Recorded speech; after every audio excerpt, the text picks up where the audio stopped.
Hi, I'm AJ Hoge. Welcome to the Effortless English Show, the show that teaches you to speak English powerfully. Go to effortlessenglishclub.com and become a VIP member for only $1. Hi, so there I was listening to Spanish, a Spanish audio, an audio of two native speakers. So it was a recording, two native speakers speaking Spanish to each other. I was listening, and at the same time I was reading because I had the text. But as I listened, I became very frustrated. Because even though I had the text, even though I was reading while I was listening, I couldn't understand them. They were much too fast. To me, it just sounded like all the words were just pushed together and mumbled. Mumbled is when you speak in a way that's not clear, like you're not pronouncing the words clearly. So it sounded to me like the speakers were mumbling, like blah, blah, blah, blah, blah, blah, blah. And they were speaking super fast. And even though I was reading, I couldn't really hear what they were saying. And I got really frustrated. It's like, what? I've got the text. I thought I was making some progress, but here I am listening to two real speakers of Spanish. I'm even reading along, and I can't understand them, and I can't hear it. And then I started to have these thoughts, these doubts. I'll never do it. Because I started thinking about my goal for the future, what I wanted to achieve, why I was doing this. I wanted to speak fluently. I wanted to be able to travel in the Spanish-speaking countries and talk to people and have conversations. But as I listened to these audios, these thoughts started coming into my head. I'll never do it. I'll never achieve that. Despite working hard, despite listening, despite reading, it's not going to happen. And I just became almost angry, really. Like just so frustrated that, God, this is never going to happen. You know? Do you know that feeling? Probably. And then the thing is that a few weeks later, I quit. I stopped listening to Spanish. I stopped reading it. I stopped working on it. Stopped studying it.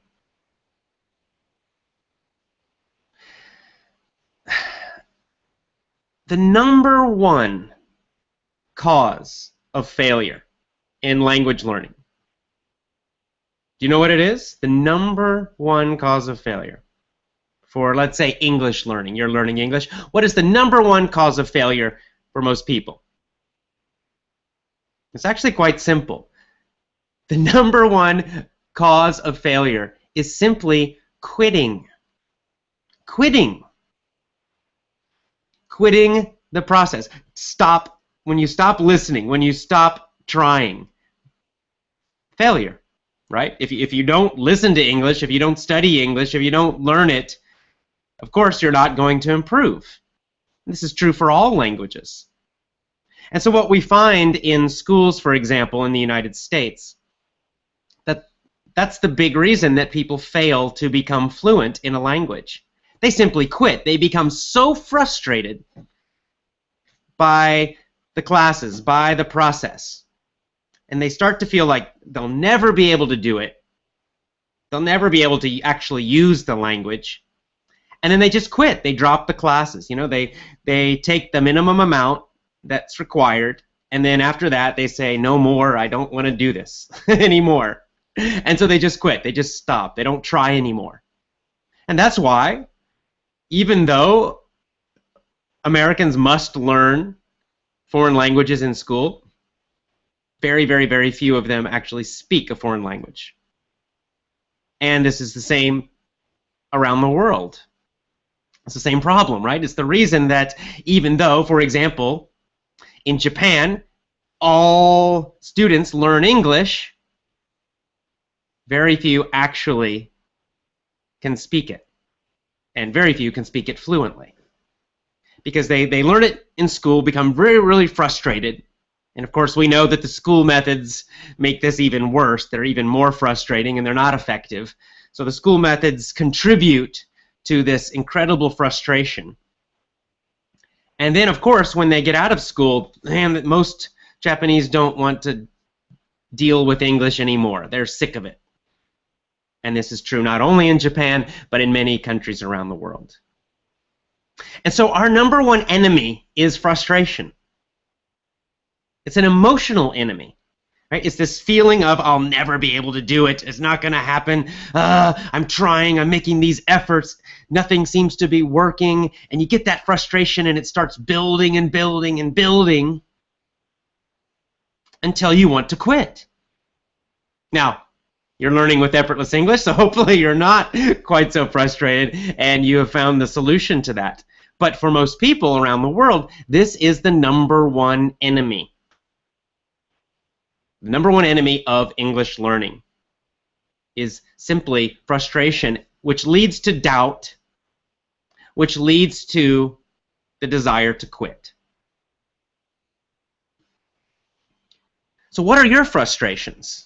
Let's go to Twitter now and tell me your frustrations. What are your frustrations with English?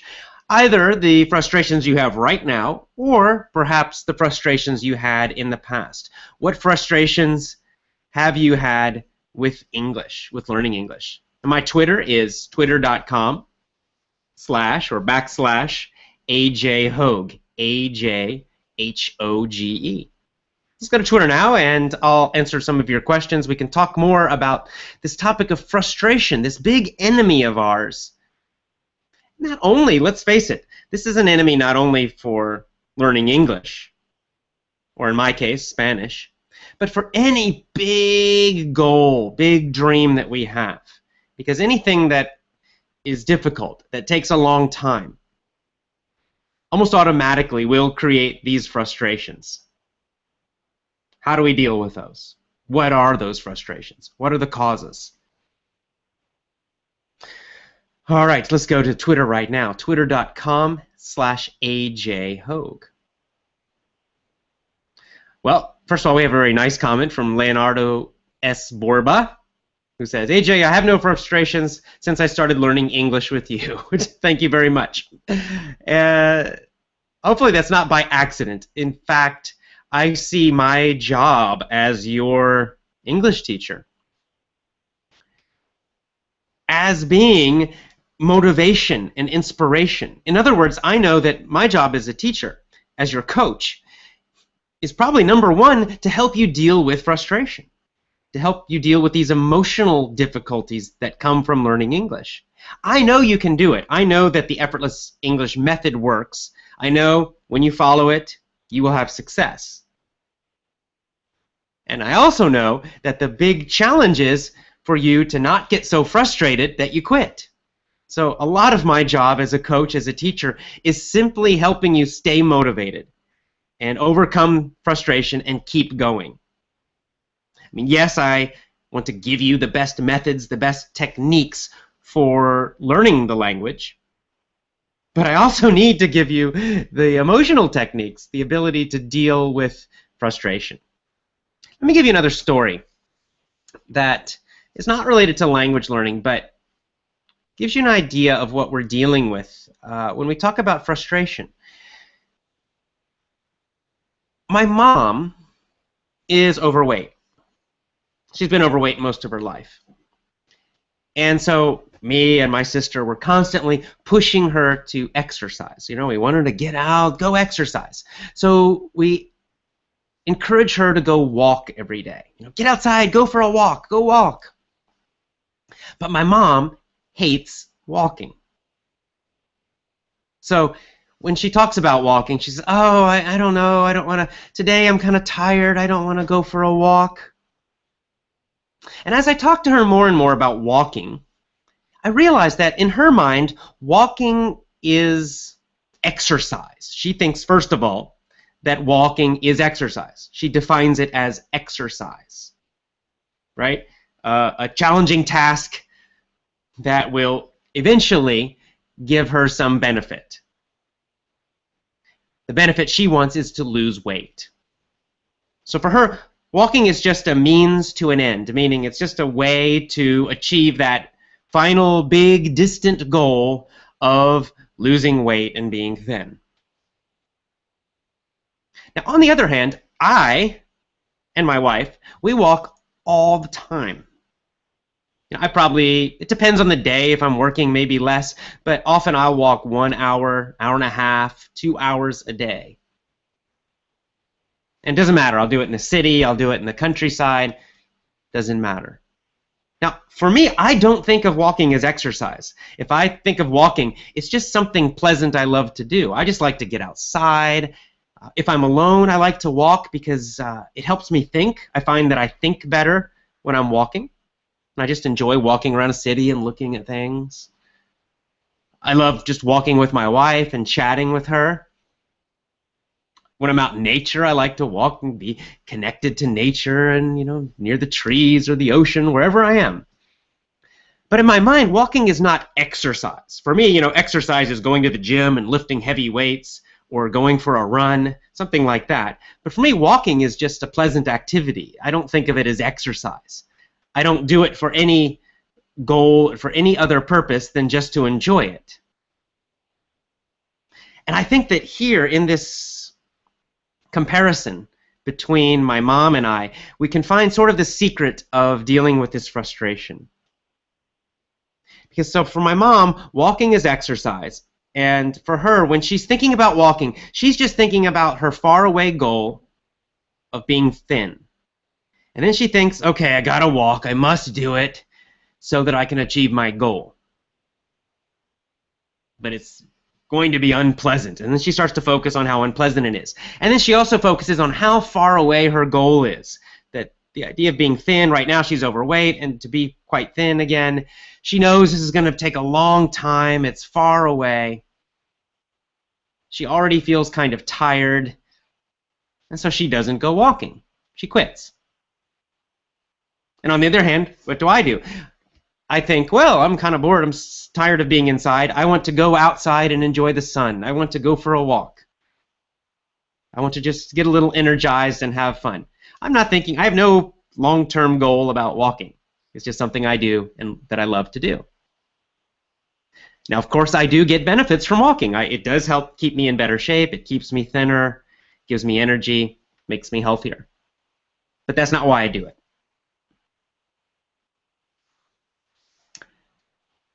Before we continue, let me take a question from Twitter, and then we'll talk about how in language learning we can deal with frustration and what we can learn from this story of my mom and I.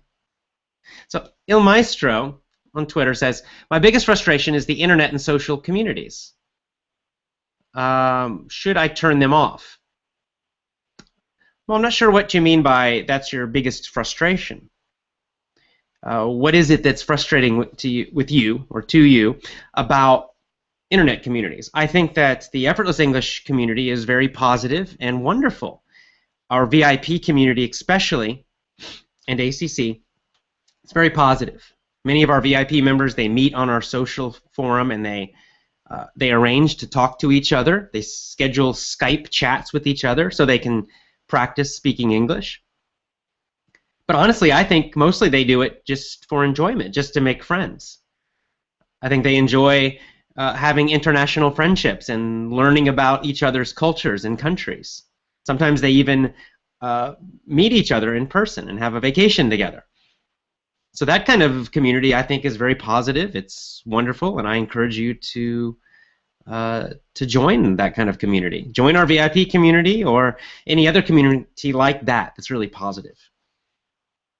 Now, on the other hand, I do know that most online communities are not that positive. Unfortunately, the normal situation for online forums, for online communities, is that they're quite negative. It's not even necessarily most of the people, but there always seem to be a few immature jerks, right? We call them trolls. This is the slang in English. A troll on the internet is someone who tries to annoy other people. They're the ones who leave comments that are insulting. They constantly try to start fights and arguments. And what happens is these trolls will totally destroy a community because they're so negative, they're so annoying that they destroy the positive communication within the community. And then when that happens, the good members, the positive members, they all just start to leave. They get tired of it and they leave. And soon it's just a bunch of annoying people arguing with each other. So yeah, I've seen that again and again and again in online communities, and I don't like it. And that's why we're very tough in Effortless English. We don't allow that. If we get a troll on one of our websites, we ban them, we get rid of them. We won't allow them to come onto our site. So I think our communities are quite good, but you must be selective. You have to be careful. So if there's a negative community like that, yeah, quit it. Don't join it. Choose your online communities very carefully. I'll get back to my story, or stories, about my mom and I and how we can find a solution in those stories in just a second. But first, let's take a few more Twitter questions, and then we'll get to that. Let's go to, we got a bunch of Twitter questions now. Woo! Libardoxp, Libardoxp is the Twitter name. And it says, I felt very frustrated when I tried to read a book. See, even I have problems with pronunciation sometimes. Do you have any advice to solve this problem? Greetings from Colombia. Well, I do have some advice about that. The main problem with reading a book, look, I'm reading books too. Let me show you what I'm reading like in Spanish. So I've got these little simple graded readers. They're called graded readers in English. And you have them in all languages. These are in Spanish. You can find these in English too. Right? And these are simple little books, and these are for people who are learning the language. So I recommend starting with these. See, if you try to read a normal novel, a normal book that's written for adults, native speakers, well, if you're not ready for that, it will be very frustrating. Why? Because you'll be reading and most of the words will be too difficult. You won't know them. So you'll either not understand anything, or you'll have to use a dictionary and look up, constantly be looking for words. And it'll be so slow, you won't enjoy the book at all. So my advice in that situation, read something easier. Start with something easy. Now, I like these little books because they have them in different levels, right? So this one's level 1. It says less than 400 words. So that's quite simple. So at my level in Spanish now, I can read this pretty easily. I don't need a dictionary usually, and if there are some words I don't know, I can usually just guess the meaning and keep going. So I can just enjoy the story. Now then, I've got another book like this. This is a little more difficult. You can see it's bigger. It's at a higher level. So I'm waiting to read this. I'm not quite ready for this one yet. It's just a storybook. This one is about, I don't know, some scary werewolves or something. So find some books that are fairly easy for you. You can try these graded readers. You can try, these are books, this kind of book is written for, for kids. I don't know what this is probably a Spanish book that, like a 7 or 8-year-old would read, something like that. So find those books in English first, enjoy those, just enjoy the stories, and then work your way up to something more difficult. Don't start with something too difficult. Marlon EEG asks, I'm a positive learner using Power English, the Power English course, but sometimes I feel frustration because I still can't speak fluently.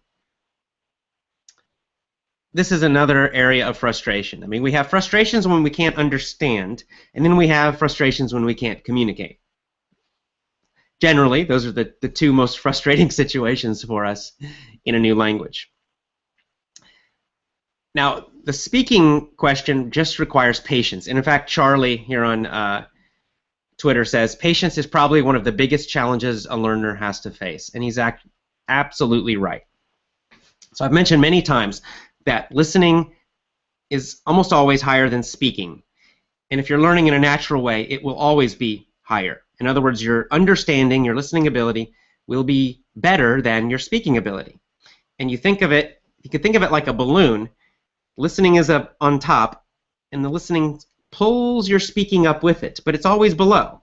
So as your listening gets better, your speaking will start to get better. But there's a delay.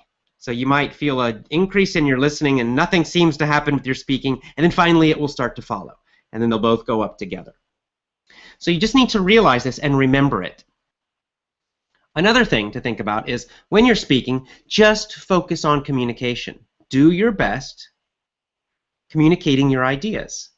And if you have problems remembering the exactly correct vocabulary word, it's okay, it's normal. I do that sometimes. Sometimes there's a word I want to use and I can't quite remember it. So what do? I just use a simpler word. I say it in a different way. You can do the same. And that happens to me in English, and I'm a native speaker, so it's going to happen to you. It's normal. Don't worry about it.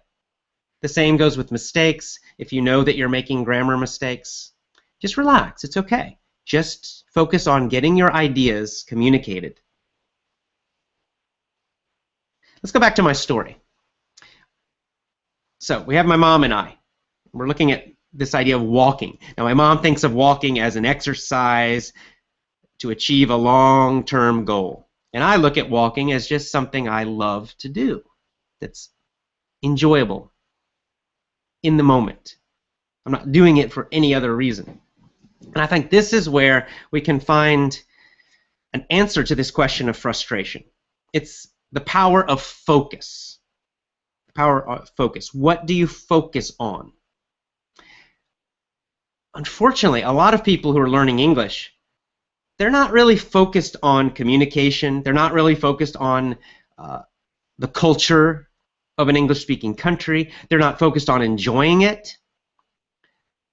Most English learners that I've met, they're just focused on some faraway goal. They're always thinking far into the future about this magical time in the future when suddenly, at this point, they'll finally be speaking perfect English like a native speaker, like me.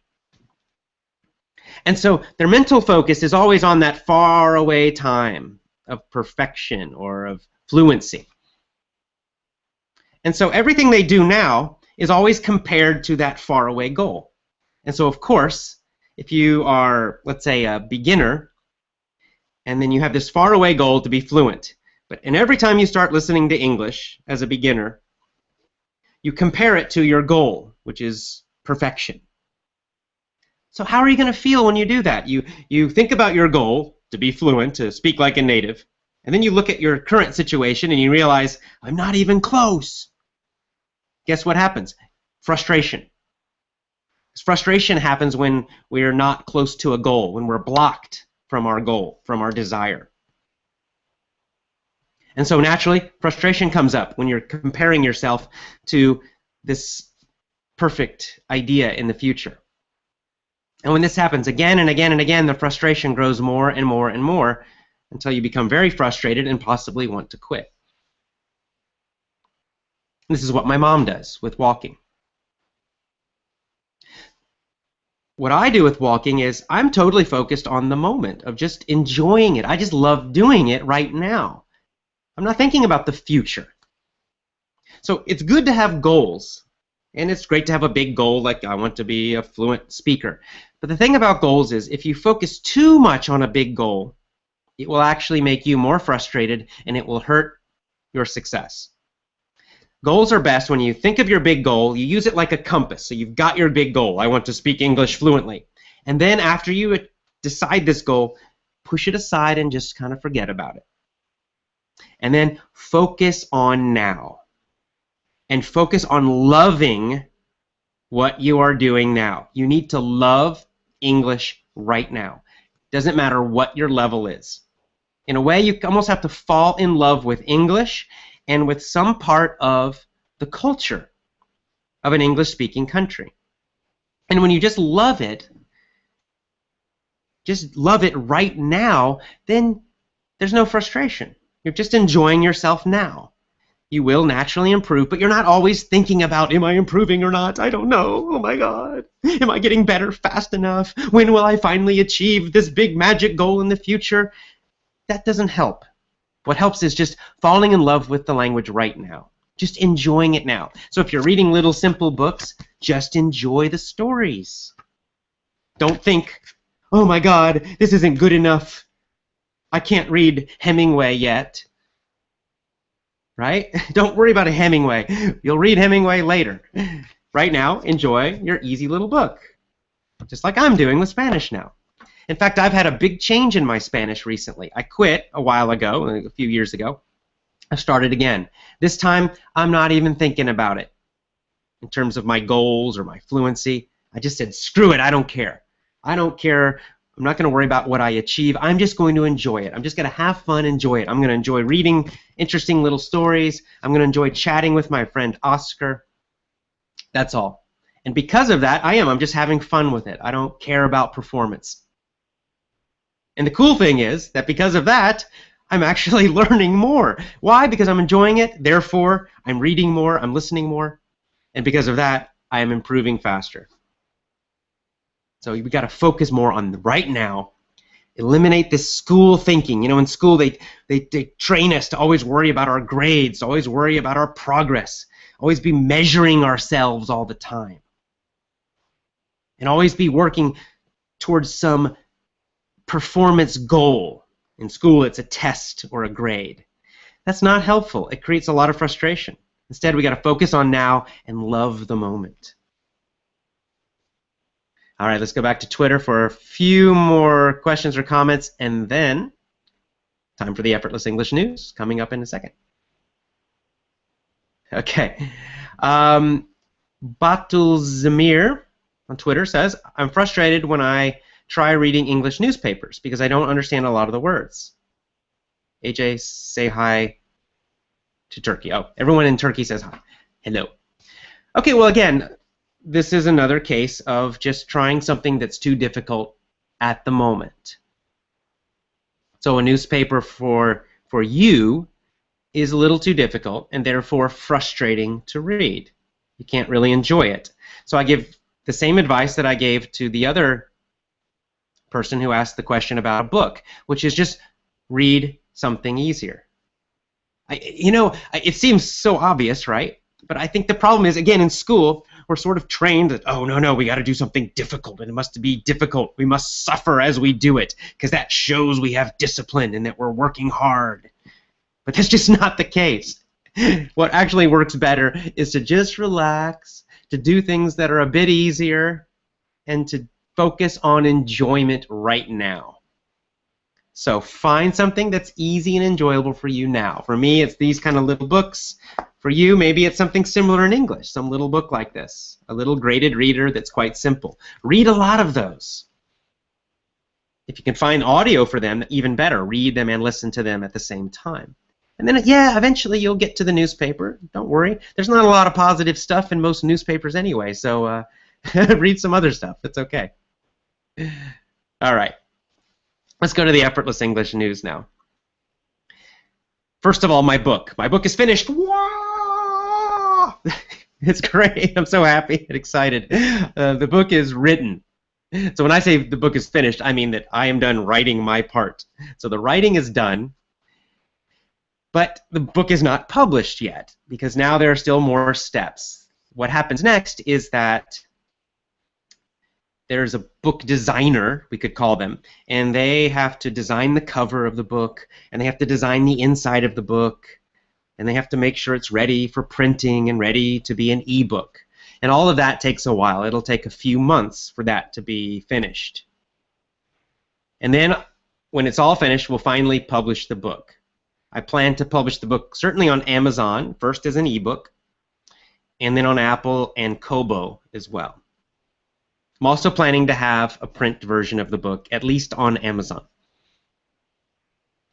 Now, also some good news for those of you in Vietnam. The book will be published in Vietnamese. We're going to translate it into Vietnamese, and we have a Vietnamese publisher who's going to publish that translation all through Vietnam. So you will be able to get the book in Vietnamese bookstores. In the future, we'll have more translations of the book, and we'll get it into bookstores in more countries around the world. But for you, you already know English fairly well, you're an Effortless English fan or member, I recommend that you read the English version of the book and get the English audiobook, which will be quite cheap. Don't worry about the audiobook. I'm going to make a good deal for you. More Effortless English news. The public speaking course. I've been talking about it for a while. Unfortunately, that course is delayed.